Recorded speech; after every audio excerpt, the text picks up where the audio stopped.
Hello students, नमस्कार। महावीर शिक्षण संस्थान द्वारा दी जाने वाली ऑनलाइन क्लास में आप सभी का स्वागत है। इससे पहले ही क्लास में अपन ने पढ़ा था वान हाफ गुणांक और उसको संबंधित किया था अनुसंख्यिक गुणधर्म के द्वारा। असामान्य मोलर द्रव्यमान को प्रदर्शित करने के लिए वान हाफ गुणांक की आवश्यकता पड़ी और इसके बाद में वान हाफ गुणांक जो आईटा है इसकी अलग अलग स्थितियां बताई थी कि आईटा का मान 1 कब होगा, आईटा का मान 1 से अधिक कब होगा और आईटा का मान 1 से कम कब होगा। आईटा का मान अगर 1 है तो न तो आयनन होगा और न ही संगुणन होगा, और आईटा का मान अगर 1 से अधिक है तो हमेशा उसका आयनन होगा, और आईटा का मान अगर 1 से कम है तो हमेशा विलेय कणों का संगुणन होगा।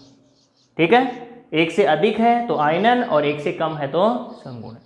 आज अपन जो इस चैप्टर का लास्ट में टॉपिक आ रहे हैं वो दो टॉपिक हैं। एक तो वान हाफ गुणांक व आयनन की मात्रा में संबंध, और एक है वान हाफ गुणांक व संगुणन की मात्रा में संबंध। तो पहले बता रहा हूं वान हाफ गुणांक व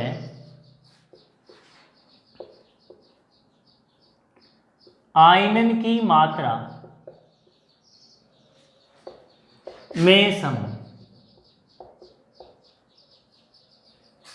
वान हाफ गुणांक को आईटा द्वारा और आयनन की मात्रा को प्रदर्शित करते हैं एल्फा द्वारा। अब देखिए, मान लीजिए कोई एक यौगिक है AX और BY। जब इसका आयनन होता है तो इसमें एक तो बनता है धनायन और दूसरा बनता है ऋणायन। अब इसमें धनायन के AX यानी धनायन के तो बन गए X मोल और ऋणायन के बन गए Y। इसी प्रकार से लिखते हैं अभिक्रियाओं। अब देखिए प्रारंभ में मोल,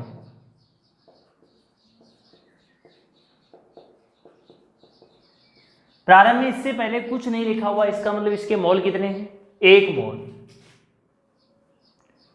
इसमें जब अभिक्रिया प्रारंभी नहीं होती है तो उत्पाद नहीं बनते, यानी प्रारंभ का मतलब शुरू का समय, अभिक्रिया अभी प्रारंभ नहीं हुई, तो इसके मोल होंगे 0 और इसके भी मोल होंगे 0।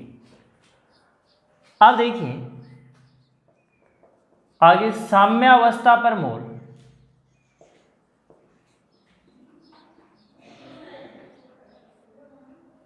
माना इधर लिख रहा हूं आयनन की मात्रा एल्फा है या वियोजन की मात्रा एल्फा है, तो इसका एल्फा मोल बन रहा है और इसका भी एल्फा मोल बन रहा है। धनायन का भी एल्फा और ऋणायन का भी एल्फा। इससे पहले मोल संख्या लिखी हुई x तो इसका बन गया x एल्फा। इससे पहले मोल संख्या y तो इसका हो गया y एल्फा। अब यह प्रारंभ में था 1 मोल, एल्फा इसमें से वियोजित हो गया तो 1 में से हम एल्फा को घटा देंगे, ये इसकी लास्ट में बची हुई मात्रा आ जाएगी। तो साम्य अवस्था पर जो अभिकारक है ये तो कितना बच रहा है 1 माइनस एल्फा, और उत्पाद बन रहे हैं x एल्फा और y एल्फा। अब देखिए प्रारंभ में मोल संख्या, और प्रारंभ में मोल संख्या को हमेशा बोला जाता है सैद्धांतिक मान।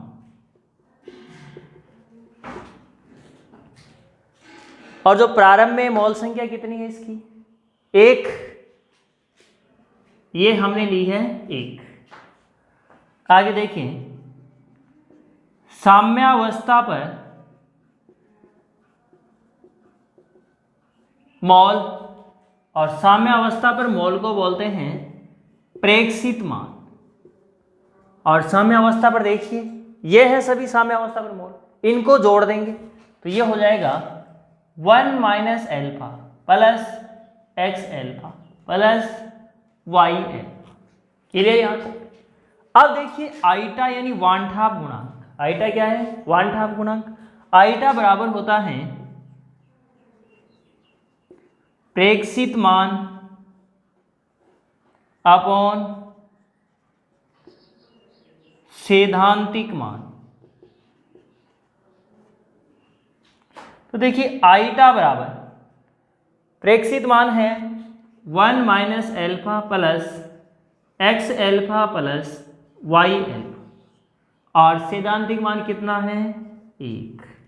अब 1 का किसी भी संख्या में भाग लगाओ वही मान रहता है, तो ऊपर वाला ही आ जाएगा केवल। तो देखिए आगे आईटा बराबर 1 minus alpha plus X alpha plus Y alpha, ये रहेगा। अब आगे देखिए इसमें यहाँ से आगे यहाँ से पक्षांतरण करेंगे, 1 को इधर लेके आएंगे तो 1 है इधर प्लस का, तो इधर आगे किसका हो जाएगा माइनस का। यहां से मैं एक बार इसको मिटा रहा हूं।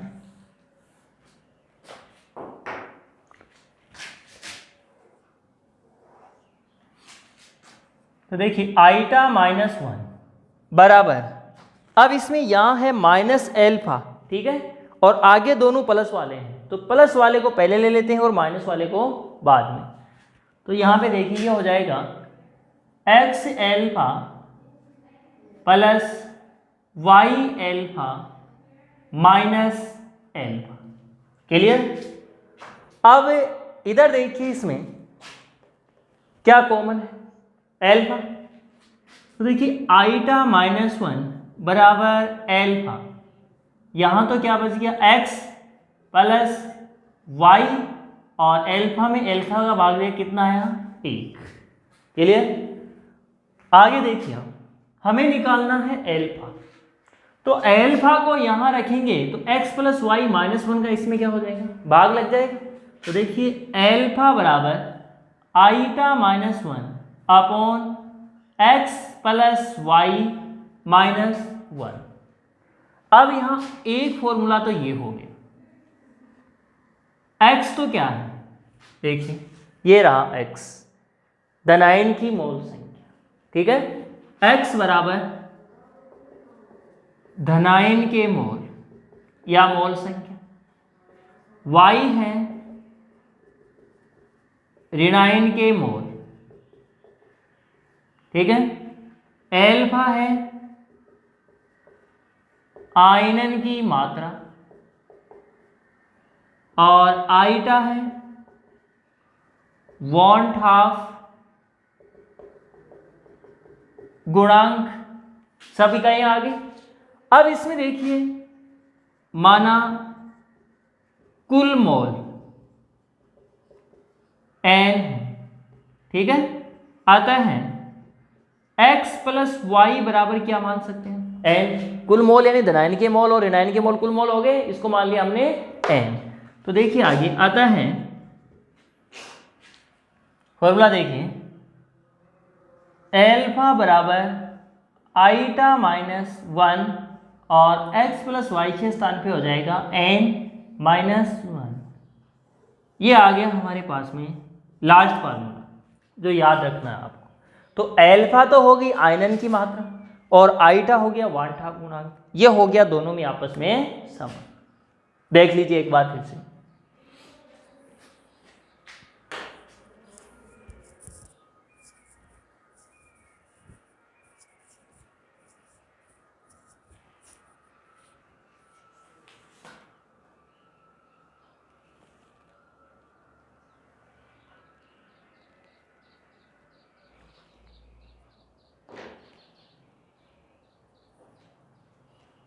क्लियर। अब इसके ऊपर एक क्वेश्चन करवा रहा हूं,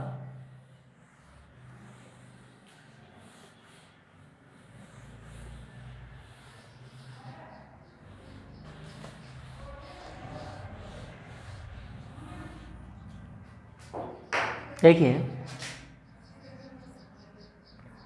KCl potassium chloride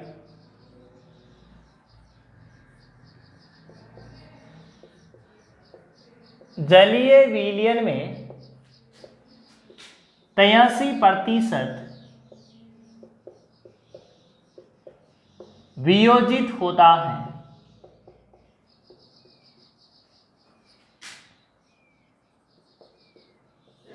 want half गुणांक का मान ज्ञात कीजिए, ठीक है। अब देखिए क्या क्या दिया हुआ है, एल्फा दिया हुआ है 83% वियोजित हो रहा है, तो वियोजित यानी वियोजन की मात्रा या आयनन की मात्रा एक है, तो एल्फा का मान कितना है? 83%। तो देखिए आंसर होगा इसका आयनन की मात्रा यानी एल्फा बराबर 83% या 83/100 या 0.83। क्लियर? ये लिख सकते हैं। अब देखिए यौगिक कौन है? Potassium chloride. तो देखिए KCl इसका आयनन होगा, तो ये K+ और +Cl-, इसमें टूट जाएगा। तो इधर इसका 1 मोल, यहाँ भी 1 मोल, यहाँ भी 1 मोल, धनायन भी 1 है और ऋणायन भी 1 है। आता है कुल मोल। कुल मोल यानी N बराबर 1 + 1, तो N का मान कितना हो गया? 2। अब देखिए हमारा फॉर्मूला है एल्फा बराबर i-1/n-1। तो एल्फा का मान कितना है? 0.83 बराबर i-1/2-1। 2 में से 1 गया, कितना बचा? 1। तो यहाँ पे 1 बचा और i-1 में 1 का भाग दिया। देखिए 0.83 बराबर i-1/1, 1 को छोड़ देंगे तो 0.83 बराबर i-1। हमें क्या चाहिए? i-, ये माइनस का इधर आएगा तो किसका हो जाएगा? प्लस का। तो देखिए आगे आते हैं i- बराबर 1 + 0.83, तो i- हो जाएगा 1.83। इसका मात्रक नहीं होगा कोई, ये आंसर कर सकते हो ऐसे। और अगर यहाँ पे हम n ने लिखे उस फॉर्मूले से करें तो यहाँ क्या हो जाएगा? 1 + 1, तो भी क्या रहेगा? 2 रहेगा। समझ लीजिए एक बार फिर से इसको।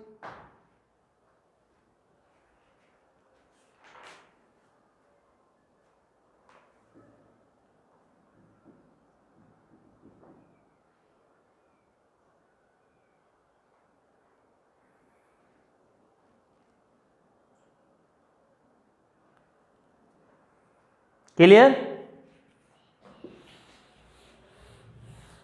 अब लास्ट टॉपिक देखिए इस चैप्टर का,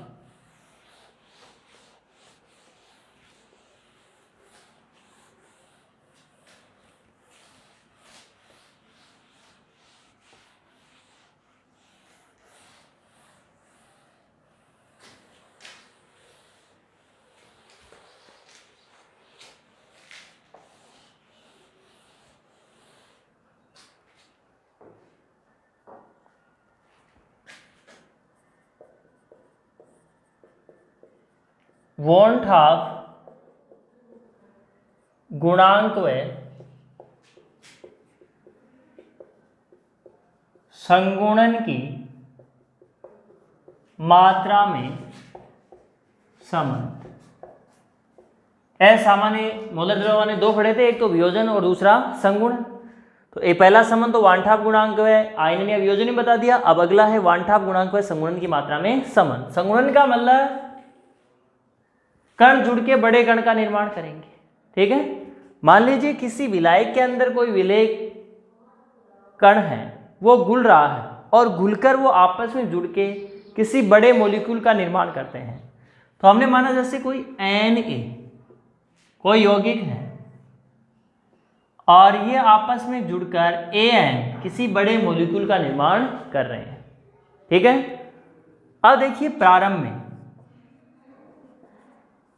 वही प्रक्रिया, प्रारंभ में मोल।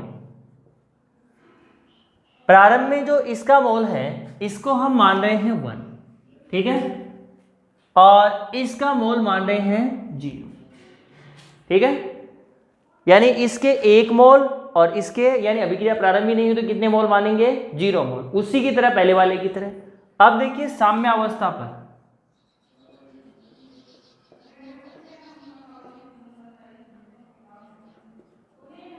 साम्य अवस्था के ऊपर इसके एल्फा वियोजित हो रहे हैं, वो सॉरी एल्फा का उत्पाद की तरह बन रहे हैं, ठीक है।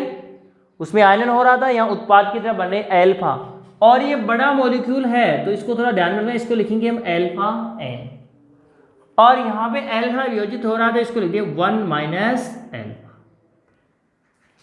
ये थोड़ा ध्यान रखना पड़ेगा, यानी एल्फा इसमें से जा रहा है, बड़ा मॉलिक्यूल है तो उसमें तो क्या हो रहा था, आयनन हो रहा था, तो कणों की संख्या बढ़ रही थी, इसमें क्या होगी, कमी होगी, तो इसको हम लिख दिए एल्फा अपॉन एन, बड़ा मॉलिक्यूल, और यहाँ पे एल्फा वियोजित हो रहा है तो 1 माइनस एल्फा। अब देखिए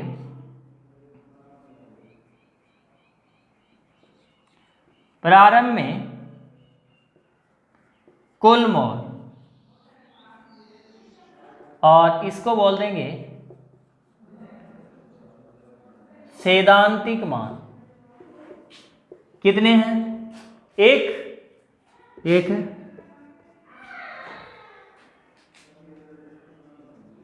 आगे देखिए साम्यावस्था पर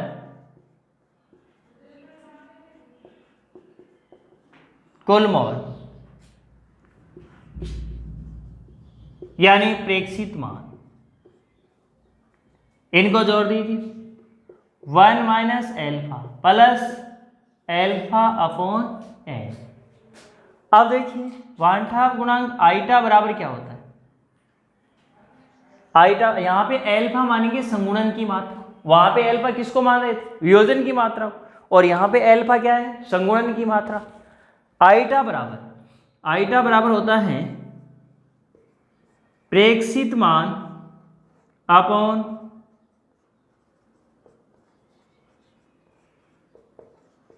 सैद्धांतिक मान, ये हाइट। अब देखिए आईटा बराबर 1 minus alpha plus alpha upon N upon 1 को छोड़ देंगे यहाँ से, तो आईटा बराबर हो जाएगा 1 minus alpha plus alpha upon N. अब यहाँ से इस 1 को करेंगे पक्षांतर, प्लस का है तो इधर आगे माइनस का, फिर यहाँ बचेगा minus alpha plus alpha upon N, तो प्लस वाले को पहले ले लेंगे और माइनस वाले को बाद, जैसा आयनन में किया था। तो देखिए आगे आईटा -1 बराबर एल्फा एन, ये एल्फा एन प्लस का है, और आगे ले लेंगे माइनस एल्फा, एल्फा वही संगुणन की मात्रा। अब इन दोनों में कॉमन कौन है, एल्फा, यहां से देखिए आईटा -1 बराबर एल्फा, यहां तो क्या बचेगा 1 माइनस सॉरी 1 अपॉन एन, और यहां क्या बचाएगा 1। क्लियर, ठीक, ये एल्फा कॉमन ले लिया तो एल्फा में एल्फा भाग दे कितना है 1।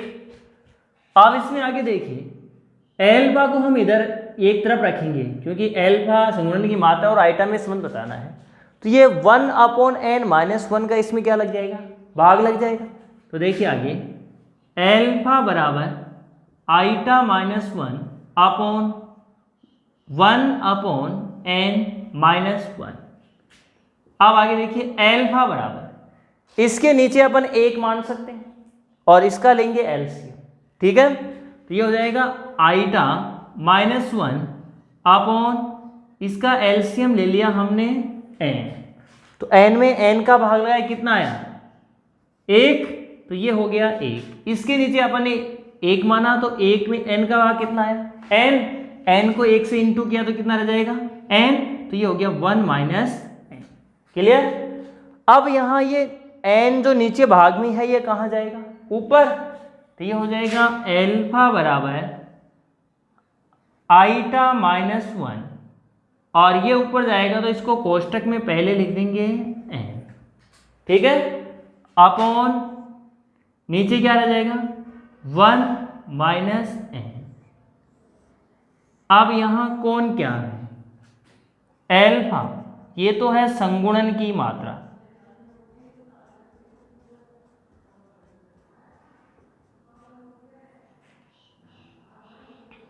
एन है ये है कुल मोल, और आइटा है ये है वांट ऑफ गुणांक। ये हो गया वन हाफ गुणांक व संगुणन की मात्रा में संबंध। यहाँ पर प्यारे विद्यार्थियों, आपका ये जो सॉल्यूशन लेसन है ये कंप्लीट होता है। इसको आपको हमेशा रीड करना है। जो आपको नोट्स मिल रहे हैं वो नोट्स आपको अपनी नोटबुक में अवश्य उतारने हैं। जो भी कोई दिक्कत हो वो निश्चित समय दिया हुआ है, उस पर आप कॉल करके आसानी से पूछ सकते हो। Thank you.